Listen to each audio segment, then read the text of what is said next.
Okay. Now, keep in mind, we're in the middle of the Bahamas. It's beautiful. Yeah, there's no ice. Right. We hit an ice bar. But there's a war of the world scenario happening here. Yeah, but don't worry. This is going to take care of you, okay? We're going to get everybody off the ship. There's 3 packages. We have a platinum package.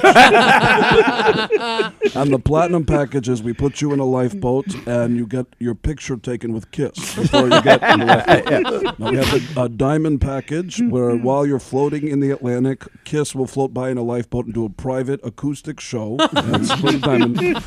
And people on the ship, not many, only a couple, really thought that we were in trouble. And a couple actually Of course they did. And they're pulling out their credit cards. These are the same guys that'll pay $2,000 to be on a boat with I want to get there before the platinum package is sold out. Because you don't take Discover? I'm going to die? And it was a joke. Now did Gene get mad? He must have loved that. I hadn't heard from Gene, but I heard from a lot of people who work with Kiss, and those are the fun guys. Those are the guys who are always telling me stories about Gene, and some of them are horrible, but it's always prefaced with, "Hey, maybe you can use this in your act." And the stories are so terrible. There was one story that a guy told me. He said, I've been working for Kiss on and off for 15 years. A few years ago, Gene actually had sex with Miss America. And it was the reigning Miss America. The actual reigning one, not someone who had been Miss America. Right, it was the reigning Miss America. Which means pretty young for, how old is he? And He's like Gene 60 something. In his 60s, yeah. And this is according to the guy. I don't know if it's true. You don't know if it's true. Let's preface by we don't know if it's true. We don't know if it's true. This just is in case you want to work on other crews. Right. This is what the guy told me. Although when you start making ship sinking jokes, I think you're done. No. You may never get asked. Yeah, if you want to float all night and wash up every day, you got to buy a Kiss life preserver, right? When the ship goes down, you want to kiss Thursday. Yeah. So he tells me. So Gene actually hooked up with Miss America. The next night, he hooked up with really what was a whore. I mean, it was this groupie that was such a mess that even guys in the road he should have known better. Even guys in the road crew went, "Did you see that girl? Wow!" And Gene ended up with her. From Miss America to that in one day. That's and sad. then the next night. So he still is kind of crazy. This is according to the guy. Oh, I'm sorry. According to the guy. All of this is hearsay. Yeah. The next night, they have a day off in a town that is so small that the band and the crew have to stay in the same hotel. Typically, the road crew will stay at a Hilton.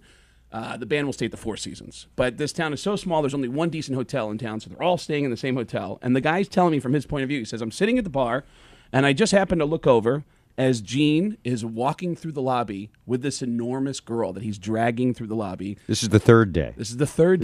Best jokes have 3 parts. Yeah. To them. Right. Okay. The rule of threes. Yeah. Comedy in threes. First day, it's Miss America. Second day, it's, oh my God, that woman, it's rough. And then the third day, it's even worse. Yeah. And Gene gets in the elevator, and the guy's telling me he's in the bar, and he looks over as Gene gets in the elevator with this enormous girl, turns around, pushes the button, and as the elevator doors close, he goes, "Oh yeah, bing!" And then the doors close. The next day at sound check, he sees Gene and says, "Gene, did you have sex with that girl last night?" And Gene goes, "Of course." And he goes, "Gene, didn't you have sex with Miss America tonight?" And he goes, Steve, listen to me, okay? You can't have filet mignon every night.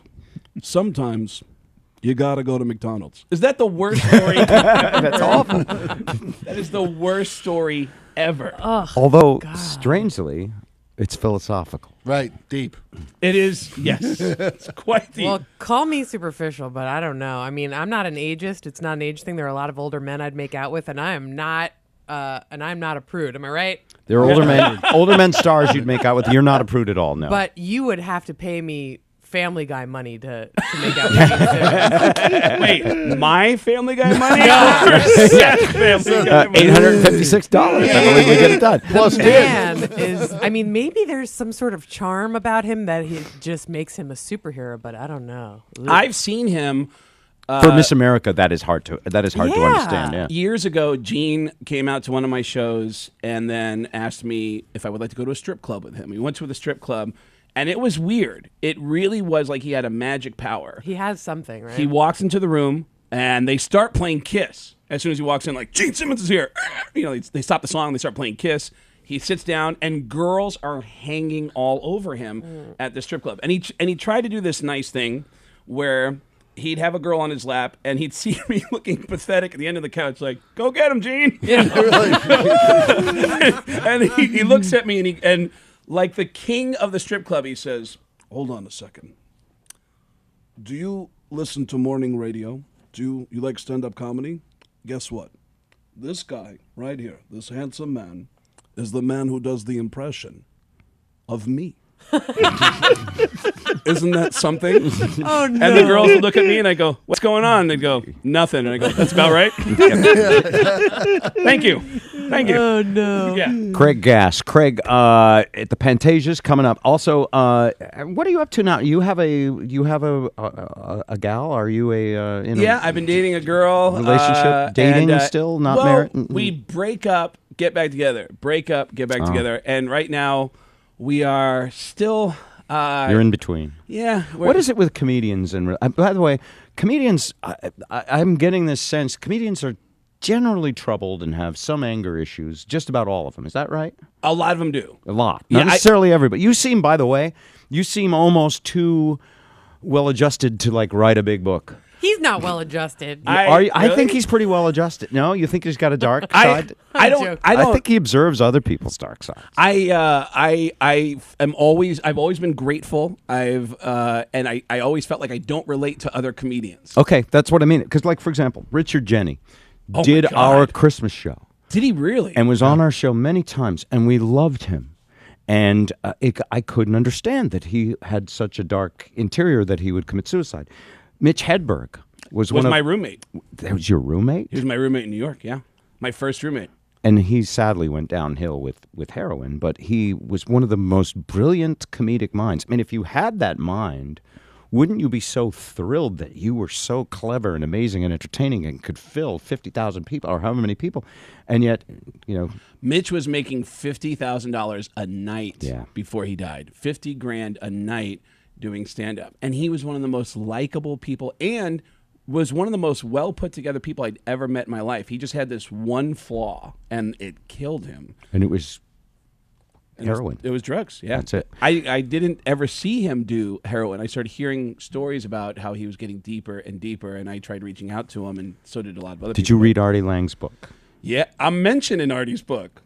I know. He mentions my name a couple of times. I read the book. Yeah. I devoured the book in a day and a half. How did you feel about it when you read it? Well, then we interviewed him.